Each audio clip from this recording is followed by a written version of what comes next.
let me introduce everybody to Amber with Daniel's Pharmacy. Amber, thanks for being with us today. Hey, thanks for having me. What are you planning to talk about today? So today we're going to go over a little bit about COVID-19 and the vaccinations that are now available. Okay. Well, I'm going to take myself out of this because I am not an expert here, and we're going to let you take this away. Amber, thanks for doing this. I'll see you on the other side. Okay, thank you.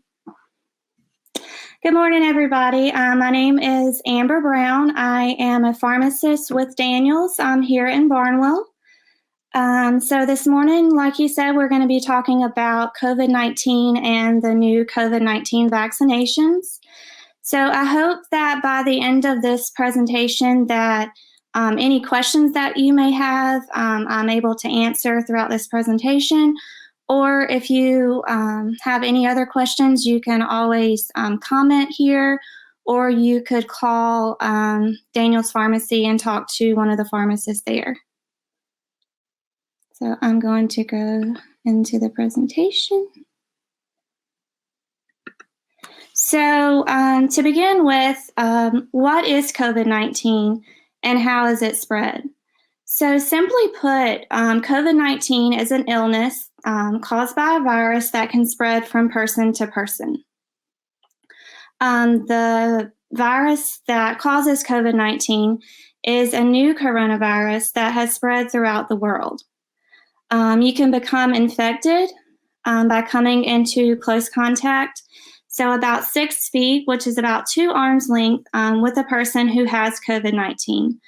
So COVID-19 is primarily spread, so the main way it is spread is from person to person.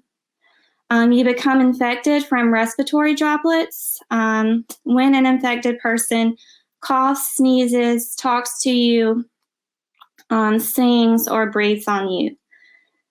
You may also be able to get the vaccine or get the virus by touching a surface or object that has the virus on it, and then by touching your mouth, your nose, or your eyes.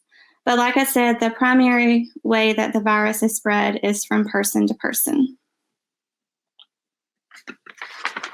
So why does COVID-19 matter to us?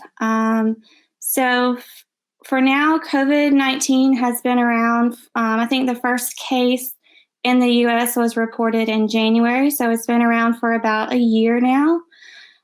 People with COVID-19 have had a very wide range of symptoms reported.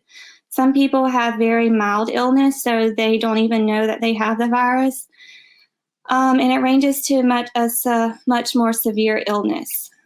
Symptoms that have been reported have been cough, shortness of breath, difficulty breathing, fever, chills, muscle pain, sore throat.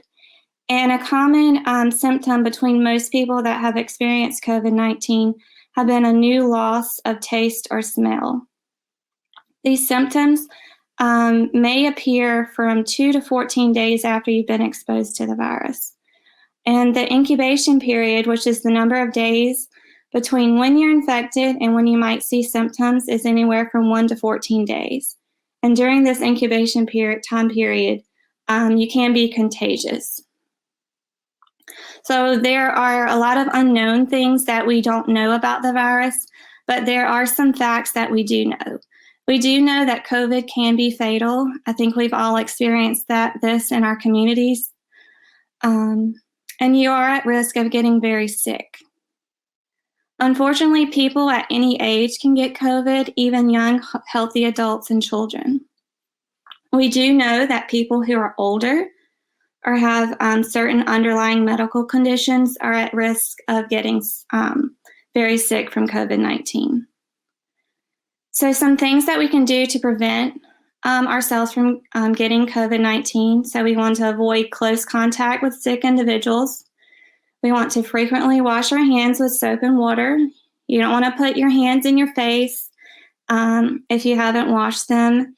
And you want to practice social distancing. I think we've all have heard this numerous times, to be at least 6 feet away from others if possible.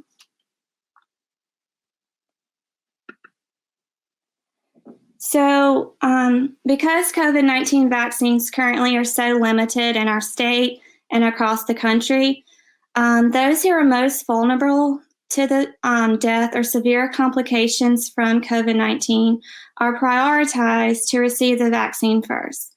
So the CDC set forth different phases and a timeline as to when you're eligible to receive the vaccine. We started off with phase 1 for COVID-19 vaccines, and the first to receive the vaccines were healthcare personnel who were at most risk at coming in contact with the virus, and those in the nursing homes or long-term care facilities. We then moved into vaccinating those 75 and over, and moved for more essential workers also. We're currently in phase 1A in South Carolina with vaccinating more healthcare workers, more essential workers, and those 65 and over. So this is just a graphic that shows an overview of how vaccine distribution is prioritized, moving from phase 1 to phase 3. So the CDC has made recommendations for who should be offered COVID-19 vaccines first. And then each state came up with its own plan for deciding who will be vaccinated first and how you can be vaccinated. So this is just an example of a timeline for the different phases for the vaccine. South Carolina's looks a little different than this. You can go to southcarolinadhec.gov to stay up to date on what phase we're currently in within our state. It's also a good resource to see where you can go to get the vaccine, how you can get signed up, or numbers that you can call if you don't have access to doing that yourself. So like I said, in South Carolina, we are currently still in phase 1A. I think Monday started vaccinations for those 65 and over. You can also contact the local senior center here in Barnwell. They are more than happy to help you get signed up or to point you in the right direction. I think the health department in Barnwell has started giving vaccines.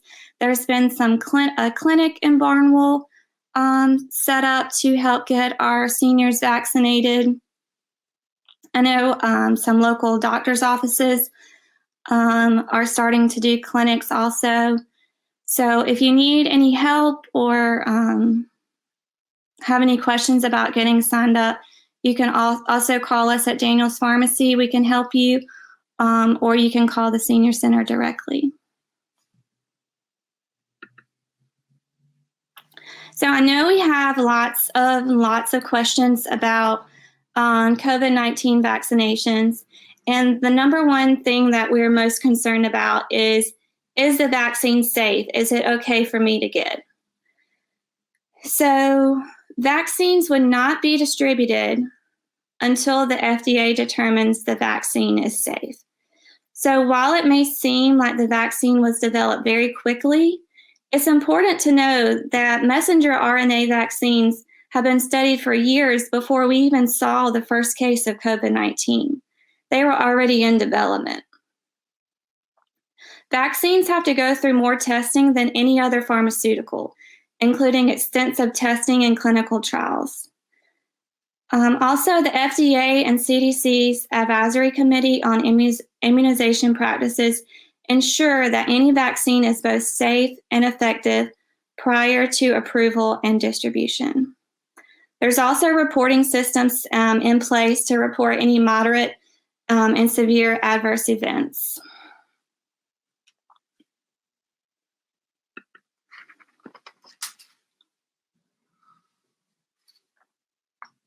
So you might think that it's better to get natural immunity rather than immunity from vaccines. However, this is a direct statement from the CDC's guidelines, It says both this disease and the vaccine are new. We don't know how long protection lasts for those who get infected or those who are vaccinated. What we do know is that COVID-19 has caused very serious illness and death for a lot of people.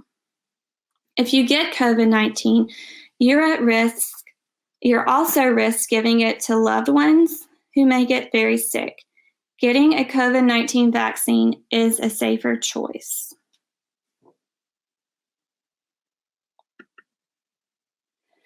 So I know some of us out there are afraid to get shots or afraid to get immunizations. You don't want it to get hurt and you're worried that you're going to get sick. Most people don't have any serious problems after being vaccinated. You may have a sore red arm and might be worn to touch. Both of the injections available are intramuscular, so they're going to go in your upper arm. So it's very common to have a sore arm, but these symptoms will usually go away within a week or so on their own. Some of the side effects that you may get after receiving the vaccine would be a headache, fever, may have body aches or muscle aches. And this is actually just a sign that your immune system is doing exactly what it's supposed to do. It's just a natural response from our bodies. If you do have these side effects, you may take acetaminophen, which is Tylenol, or ibuprofen. Those will both help with any mild pain or fevers that you have from the vaccine. These symptoms usually go away within 24 to 48 hours. So getting the vaccine cannot give you COVID-19. It does not contain the live virus.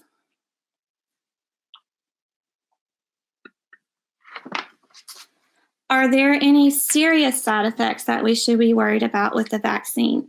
So COVID-19 vaccines are still being tested in large clinical trials to assess their safety.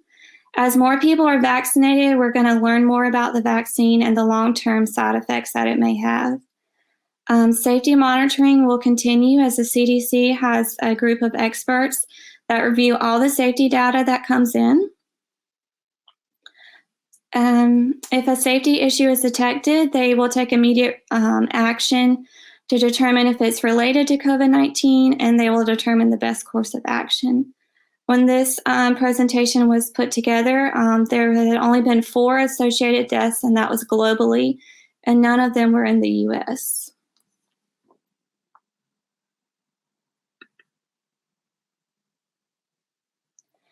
So if you've already had COVID-19, should you get vaccinated? So COVID-19 vaccines should be offered regardless of whether someone has already been infected with the virus. And you should not be required to have an antibody test done before being vaccinated. If you're currently infected with the virus, then you should wait to get vaccinated until after the illness has resolved, you feel better, you're off your isolation requirements, and you've spoken to your doctor. Current evidence suggests that reinfection with the virus from COVID-19 is uncommon within 90 days after initial infection. Therefore, if you've had a recent infection, you may delay your vaccination until the end of that 90 days and that you've spoken with your doctor. So in short, if you're eligible to get the vaccine, it is recommended that you get it, even if you've had COVID-19. And why is this? Because there is not enough information on how long our natural immunity, so the antibodies your body makes from having the virus, lasts. We do know that these antibodies from having the virus do decline over time.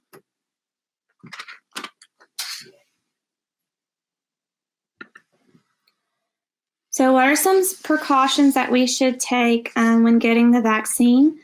So some of the reasons that you should not be vaccinated is if you've had a severe allergic reaction to a previous dose or component of the vaccine.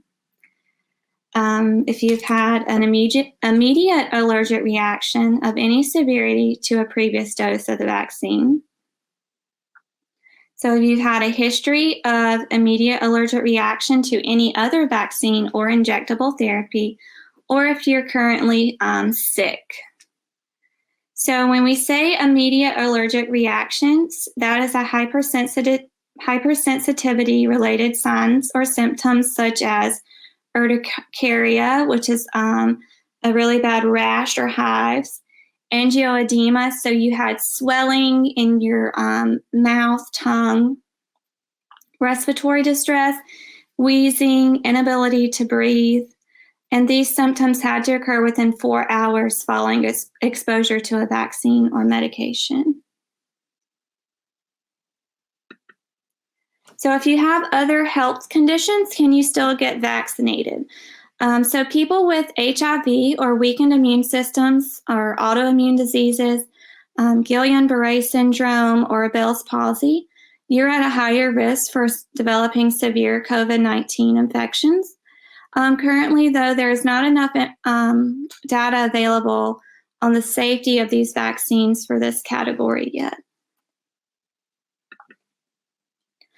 So currently in the United States, we have two vaccines available for you to get. There's the Pfizer and the Moderna. There's also several other vaccines that are currently being in the works to be distributed. So first, we have our Pfizer vaccine. It is approved for ages 16 and older. This vaccine is a 2-dose series, and you, after your first dose in 21 days, you get your second dose. And as I mentioned before, these are intramuscular injections. The second vaccine that became available was the Moderna vaccine. It's approved for ages 18 and over. It's also a 2-dose series. However, this one is separated by 28 days.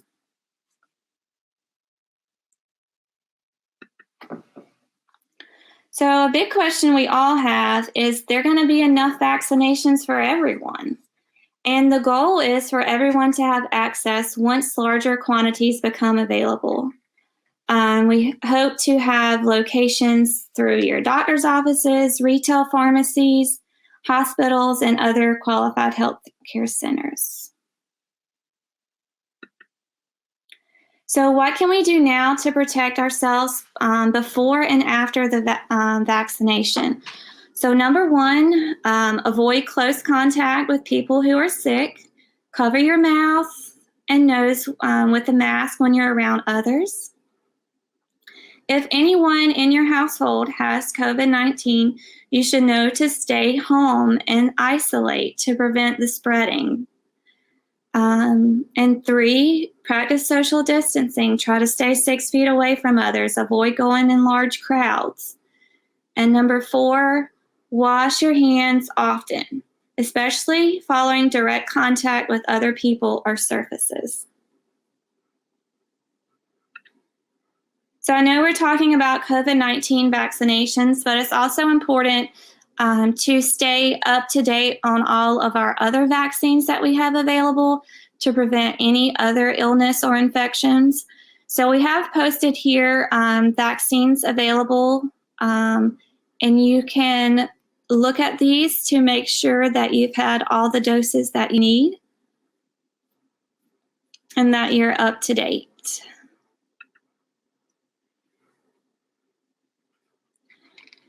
So after you get the vaccine, you still have to practice social distancing. You still have to wear your mask. The duration of the vaccine's effectiveness is still being studied, so we don't know how long the vaccine protects us for. You still need to stay home if anyone in your family is infected, so we can prevent the spreading.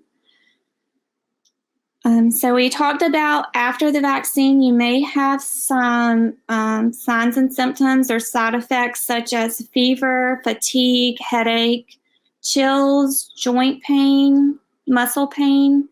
However, these symptoms are usually short-lasting and resolve within 1 to 2 days.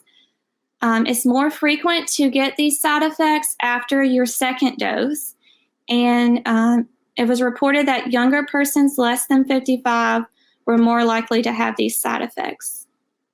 If you develop cough, shortness of breath, runny nose, sore throat, loss of your smell or taste, these are not consistent with post-vaccination symptoms, and you may have COVID-19 or another infection, so you would need to contact your doctor.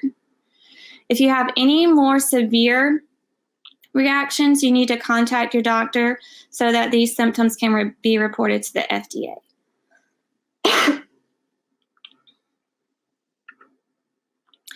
So the references that we used for this presentation were from the CDC and the FDA. So that is all we have right now. So if there's any questions, like I said, you can contact us at Daniels, or you can leave a comment here. So thank you. Thank you for having us.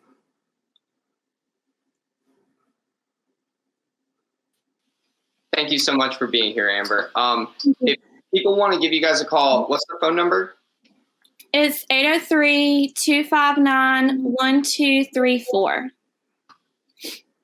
And so if people are signing up for vaccines right now, is there like a waiting period that they might expect to face? Are they going to talk to a human? Like what do you recommend for them? I think it depends on whether you have internet access or not. I think the quickest way would be to signing up online, but not everybody has that opportunity. I know there's a number posted on DHEC's website that you can call, and maybe a longer wait if you have to call. But okay, that's an option. Some of the clinics, though, do not require appointments, so that's also an option. Okay. For some people.